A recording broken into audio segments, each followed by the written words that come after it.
never seen this lock before. I don't think I can get in.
Come over here.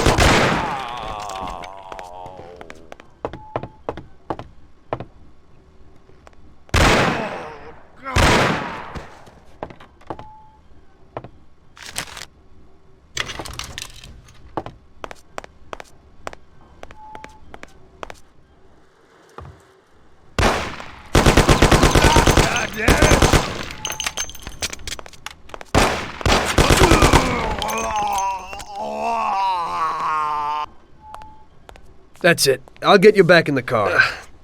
Everything will be okay. Don't move, scumbag, or I'll fill you with holes. Come on, just try it. You won't get past me. Sure thing, buddy. Just stay cool. Everything's okay. Just go. No problem. Just try it.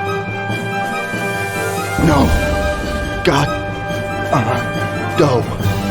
Get him.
That's regular routine. I wonder what the next job will be like.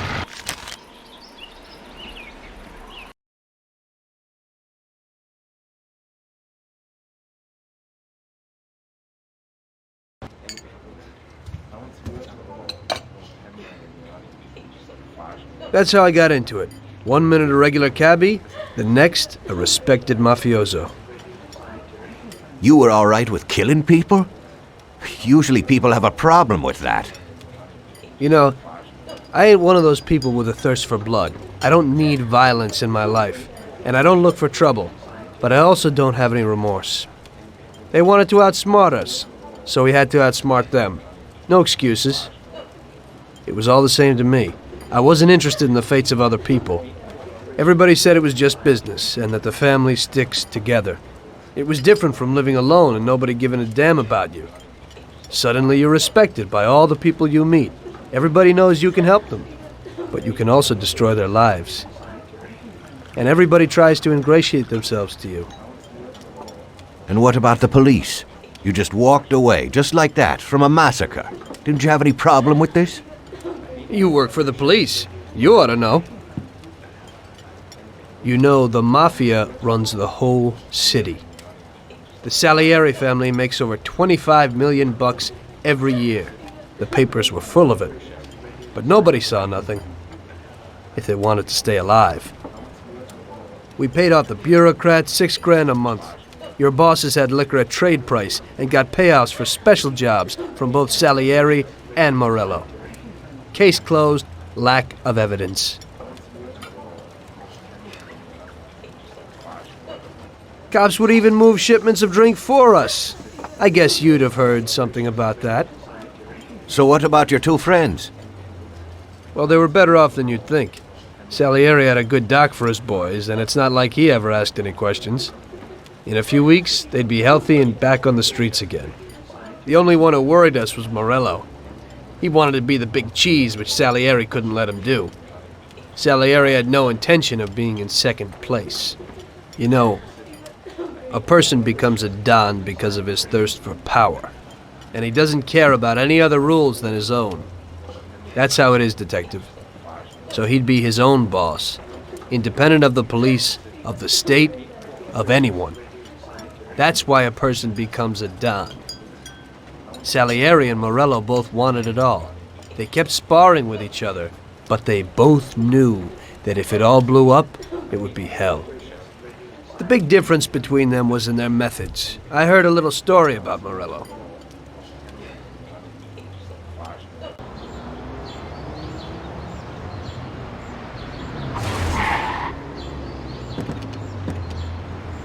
I'm sorry, sir. You I idiot! mean it. Do you know what you've done? Do you know how much that car cost? I was driving slowly, Mr. Morello. I don't know how, Do you mean to say that I crashed into your car? no. Sir, I wanted, no, sir, No!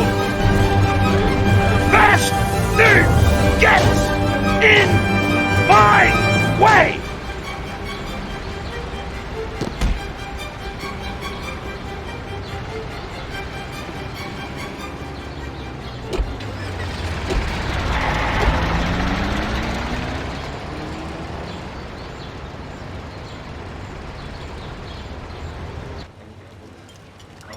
Salieri built his respect as a businessman. Everybody knew that they didn't need to fear him if they did what they should. They knew that if they needed something, they could come to Mr. Salieri. So Salieri made friends, often helped people with various problems, and expected the same in return. When somebody crossed him, they broke a cardinal rule, and everybody knew what would happen. Morello was just a mean bastard. He built his power through violence. Even his friends feared him. Most people just tried to avoid him.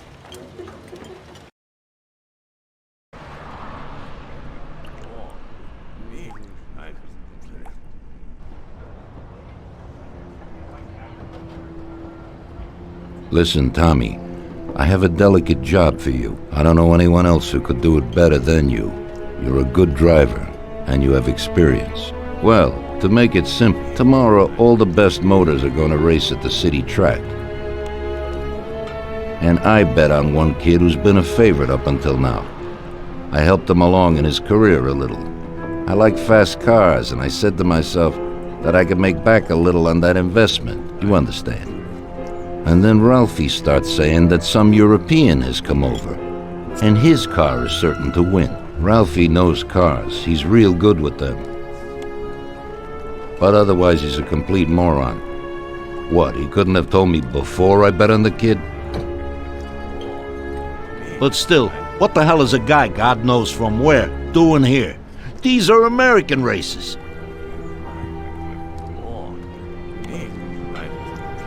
Me and the consigliere here were thinking about what to do, because a lot of our boys have bet the same as me, and they certainly wouldn't be happy if they lost their dough.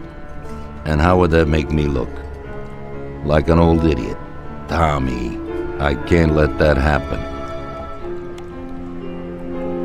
We thought with our consigliere about what to do with it. If something happens to him, that's no way. It won't be fair play. I won't enjoy my winning at all. Ralph told me that he knows a guy who guards the racetrack garage. Tonight, you're gonna go there and take this European's car to a mechanic who knows his way around these machines. He'll take a look at theirs and maybe improve ours. As soon as he's finished working on it, you'll take it back. It's important that the car is back in its place before anybody catches on. And don't even think about crashing it or getting caught by the cops. Are we clear? Yes, boss. If you pull it off, you'll of course get a share of the winnings. Now go. Ralph will tell you where and how.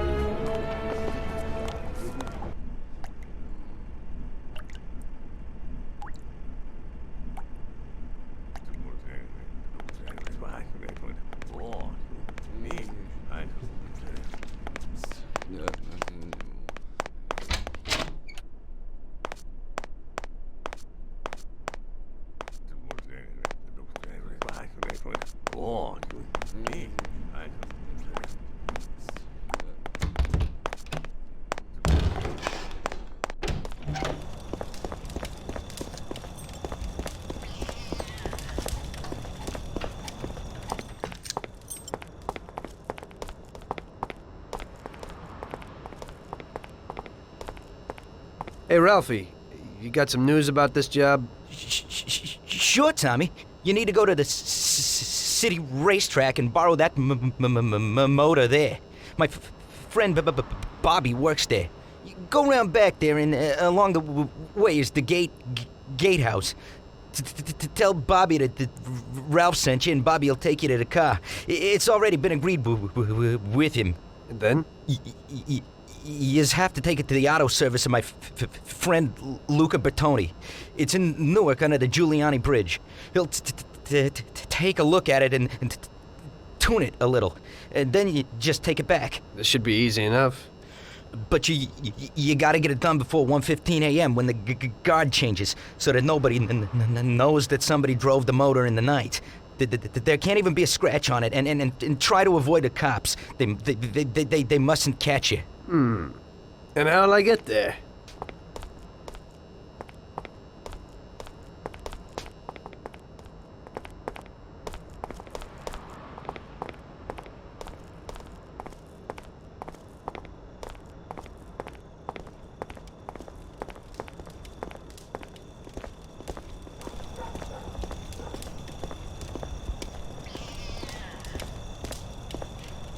Well, I got something new in. Ain't no big thing to swipe one. Watch. You just stick a piece of wire in here and twist it a little, and you get inside where you gotta join these two wires. Yeah, it shouldn't be a problem. Thanks, Ralphie. Now don't you go sparing the gas, Tom.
Evening. You must be Ralph's friend. That's right. Okay, we'll take your car.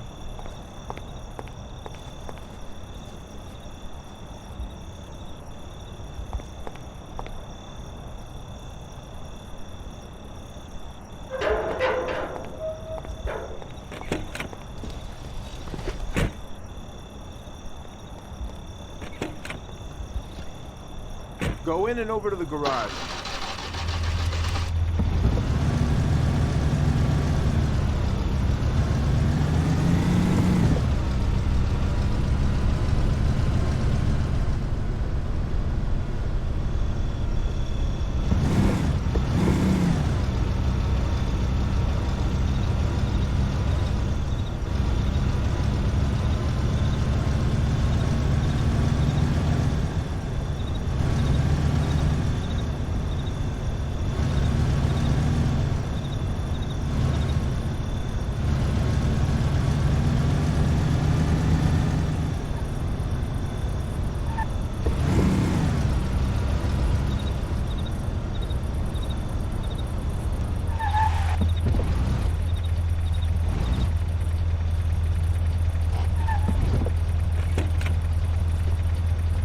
Okay, we're here, buddy.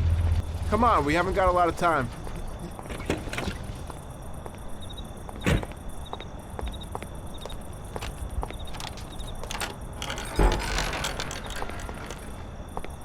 Okay, is that it? Yeah, buddy, be real careful. There can't even be a scratch on it. And avoid the cops like the devil, because this car will be real obvious. That's right. In about half an hour, the second guard will come. So you gotta be back by then, buddy. And be real careful, that car goes fast. Maybe it's the fastest car in the world, who knows? Sure, Bobby, no problem. I'll take care of it in a half hour.